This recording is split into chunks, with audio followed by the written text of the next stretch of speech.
Y comienza el programa con la presencia de la doctora Midori Dejavich, ministra de Salud. ¿Cómo está, ministra? Muy buenos días. Muy buenos días. Muchas gracias por estar con nosotros. Comienzo con lo último.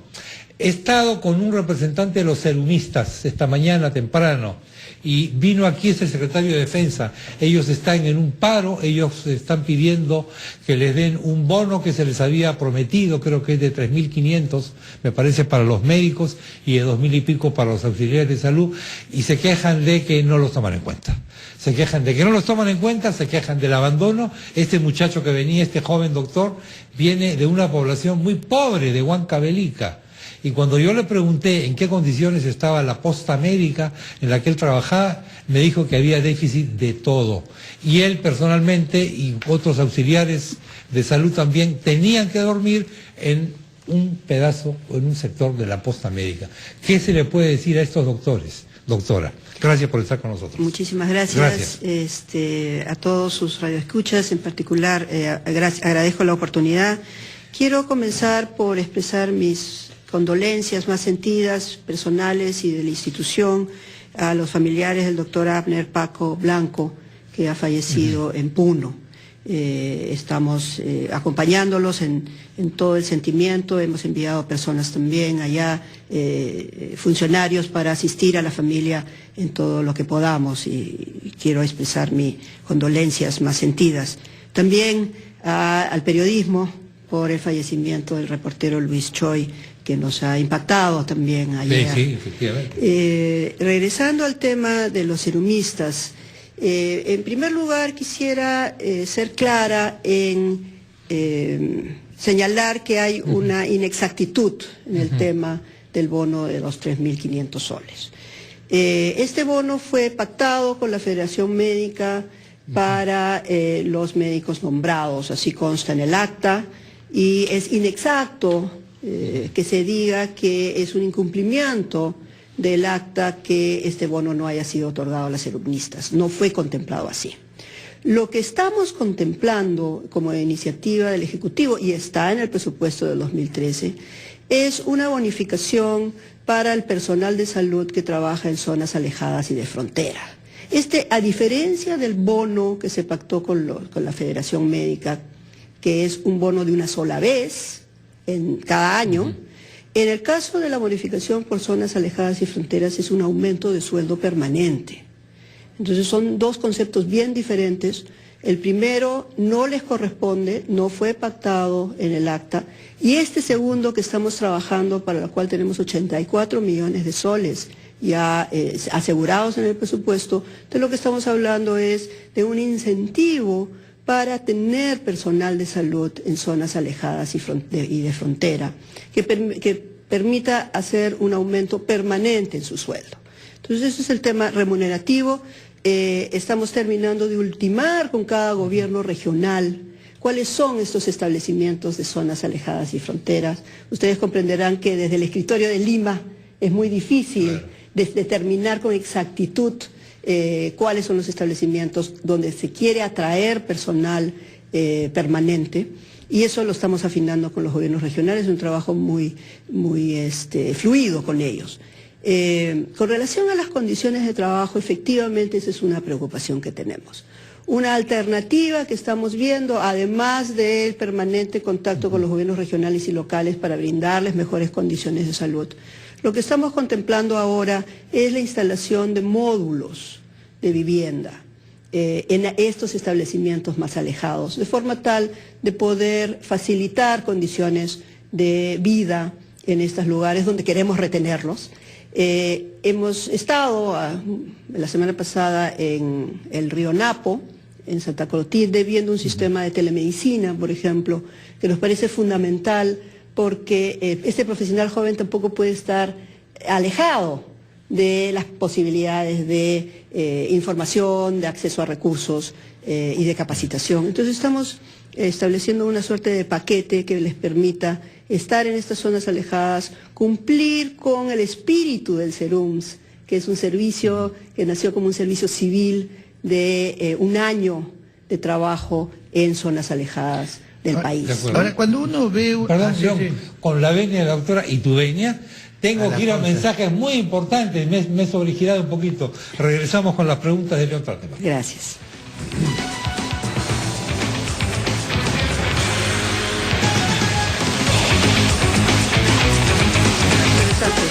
8:20, continuamos con la doctora Midori de Javich, ministra de Salud. León. Bueno, yo lo que me preguntaba es lo siguiente: cuando uno ve en las zonas urbanas, en las clínicas, los hospitales, y también todas estas películas de hospitales ¿cómo se llama?, de formación, de educación, lo que uno ve es que para las cosas complicadas hay un médico especializado, y para las cosas más sencillas, los principiantes que poco a poco van aprendiendo de los especialistas hasta que al cabo de 2 o 3 años de fogueo ya son especialistas también. Cuando uno habla de mandar a los jóvenes o a los recién egresados a hacer un servicio a las zonas más complejas del país, que son las zonas donde ni siquiera hay sala de operaciones, no hay recursos y demás, es donde uno necesita a los médicos más expertos y no a los principiantes. Ahora, ¿qué nos dice la economía de mercado? Por oferta y demanda, quieres que un experto se vaya a la punta del cerro, págale pues el triple. Es decir, en lugar de crear un sistema por el cual los incentivos son los que dominan la llegada del especialista a las zonas más complejas, lo que se hace en el fondo es decir, bueno, aquellos que no tienen muchas pretensiones, mucha experiencia, muchos recursos, vamos a mandarlos allá a los lugares más complejos. ¿Cómo puede tener eso un sentido lógico? A ver, interesante la pregunta. Los médicos serumistas van a las zonas más alejadas a hacer atención primaria, no van a hacer atención especializada. Efectivamente, la atención primaria es atención de las enfermedades, pero particularmente una acción preventiva, ¿no? Trabajo en la comunidad, trabajo con las familias, de un paquete fundamentalmente preventivo y de atención de enfermedades de baja complejidad. Nosotros queremos, como política de Estado, y ahora les voy a comentar los arreglos que estamos haciendo, queremos que esta atención primaria progresivamente también se vaya especializando, es decir, tener una especialidad de atención primaria. Hoy es como el primer escalón de entrada al sistema solamente. Cómo hacer de la atención en las zonas rurales y la atención primaria una especialidad en sí mismo es un reto que todavía tenemos que enfrentar.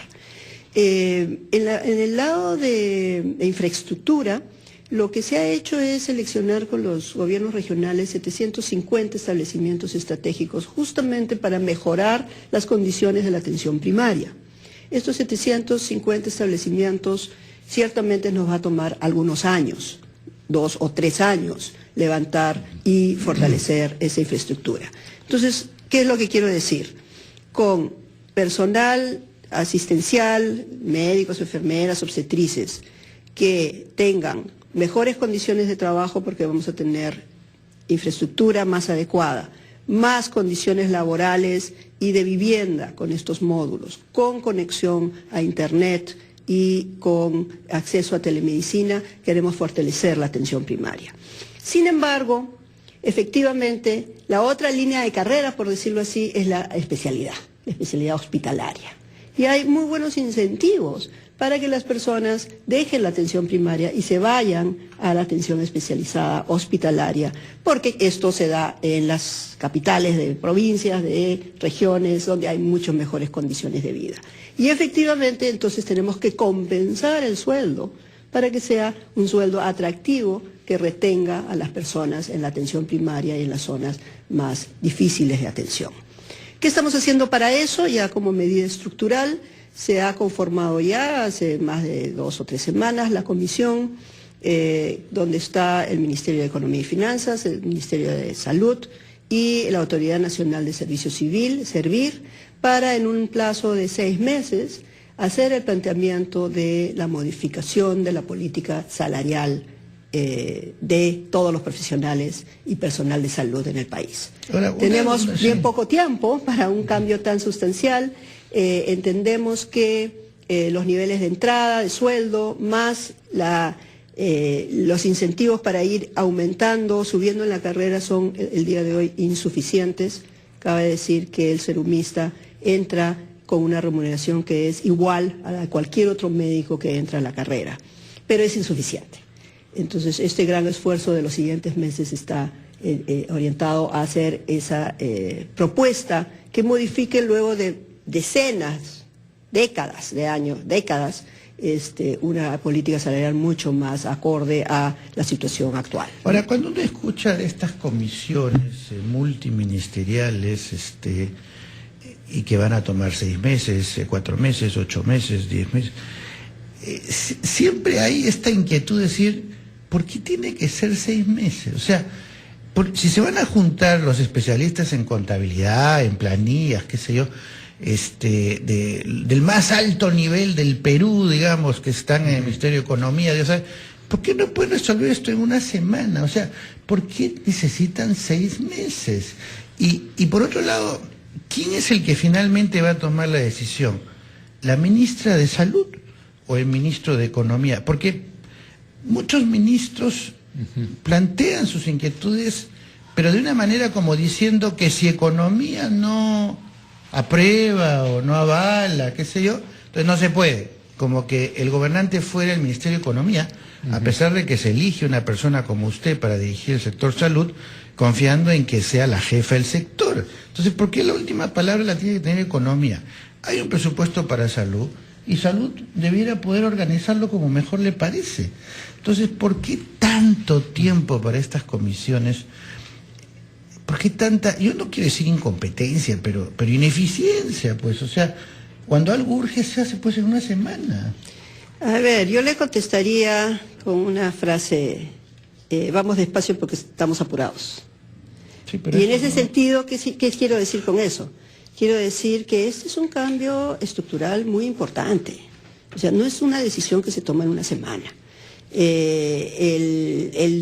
Solo el identificar la cantidad de conceptos remunerativos formales e informales nos ha tomado con los gremios, porque hemos hecho cuatro grupos de trabajo que ha agrupado los 15 gremios de salud en los 2 meses pasados, una identificación. ¿15 gremios? 15 gremios, agrupados en 4 mesas de trabajo.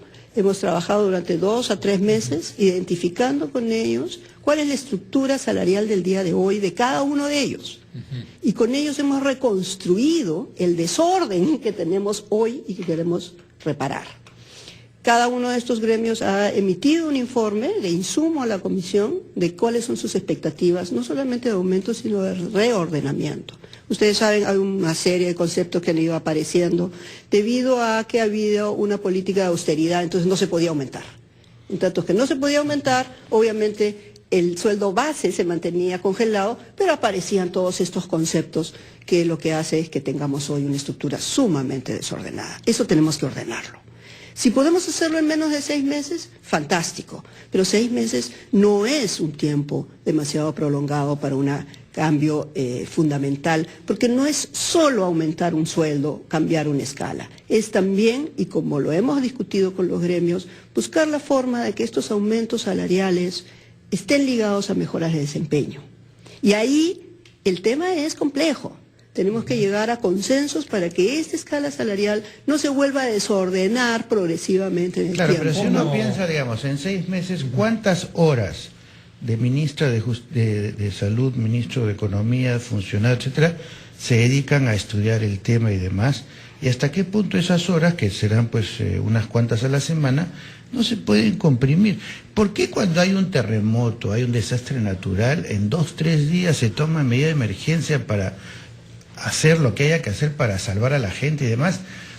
Y cuando no hay esas emergencias, o cuando no hay una toma de una carretera, o cuando no hay una huelga, entonces toma pues 6 meses, 8 meses. No hay manera de apurar, estamos en el siglo XXI. Justamente porque son emergencias, ¿no?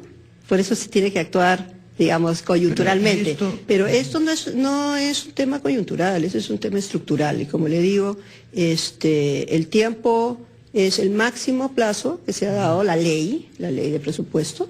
Si esto puede ser acortado, por supuesto nos interesa a nosotros también.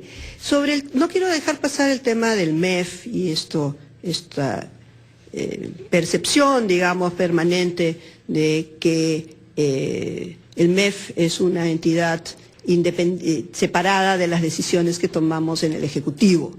La decisión de que el 2013 se hagan estos cambios en salud, en la política remunerativa, más en la infraestructura, la inversión y los otros elementos, es una decisión que viene del presidente de la República. El presidente de la República ha dicho en varias ocasiones, el 2013 queremos ver reformas en salud.